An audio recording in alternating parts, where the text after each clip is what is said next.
नमस्कार, मैं doctor Vishwamitra Vaishnav, assistant professor political science, college शिक्षा, राजस्थान। प्रिय विद्यार्थियों, हम थ्योरीज ऑफ रिप्रेजेंटेशन पर चर्चा कर रहे थे। इसमें जो प्रतिनिधित्व की जो समस्याएं हैं, प्रॉब्लम्स ऑफ रिप्रेजेंटेशन है, उसमें हम एक और वोटिंग सिस्टम के बारे में चर्चा करते हैं। और यह वोटिंग सिस्टम है सीमित मत प्रणाली या लिमिटेड वोट सिस्टम। इस प्रणाली में क्या होता है कि निर्वाचन क्षेत्र बहुसदस्यीय होता है। देखिए कि निर्वाचन क्षेत्र एक सदस्य भी हो सकता है और निर्वाचन क्षेत्र बहुसदस्यीय भी हो सकता है। यानी एक कॉन्स्टिट्यूएंसी में एक से ज़्यादा जनप्रतिनिधि, उसको हम बहुसदस्यीय निर्वाचन क्षेत्र कहते हैं। अब यहाँ पर क्या होता है कि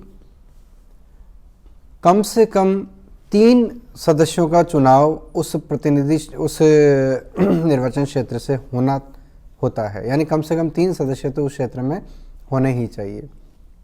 अब उम्मीदवार उसके लिए 4 खड़े हो सकते हैं, 5 खड़े हो सकते हैं, 6 खड़े हो सकते हैं। तो जैसे मान लो कम से कम 3 सदस्यीय निर्वाचन क्षेत्र होता है, तो 4 सदस्य अगर वहाँ पर उम्मीदवारी तय करते हैं या 5 करते हैं या 6 करते हैं, उनमें से सिलेक्शन 3 का होना है, तो जितने भी उम्मीदवार होते हैं उन उम्मीदवारों से 1 वोट कम देने का अधिकार मतदाता को होता है। यानी मान लीजिए कि 3 है उम्मीदवार, 4 उम्मीदवार हैं, मान लीजिए चयन 3 का होना है, तो मतदाता को 3 वोट देने का अधिकार होता है। यानी 4 उम्मीदवार हैं तो 3 वोट देने का अधिकार है। यहाँ क्या होता है कि अगर अल्पसंख्यक कोई ग्रुप है, कोई समूह है, तो अल्पसंख्यक यदि एक जगह यूनाइटेड हो जाते हैं अपने प्रतिनिधि को चुनने के लिए, तो वहाँ पर उनको एक प्रतिनिधि तो कम से कम इन 3 प्रतिनिधियों में से मिल ही जाता है।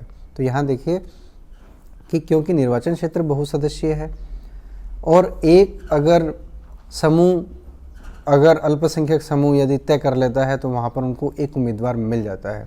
अर्थात यहाँ जो समस्या है कि वोटर्स को ये जो फीलिंग है कि हमारा तो हमने हर बार वोट दिया या वोट देते हैं, हमारा उम्मीदवार नहीं चुना जाता है, लेकिन निर्वाचन क्षेत्र की बहुसदस्यता के कारण यहाँ पर अल्पसंख्यक उम्मीदवारों को भी अपना जनप्रतिनिधि मिल जाता है। इस प्रकार हम प्रतिनिधित्व की इस समस्या का समाधान सीमित मत प्रणाली या लिमिटेड वोट सिस्टम के माध्यम से कर सकते हैं। धन्यवाद।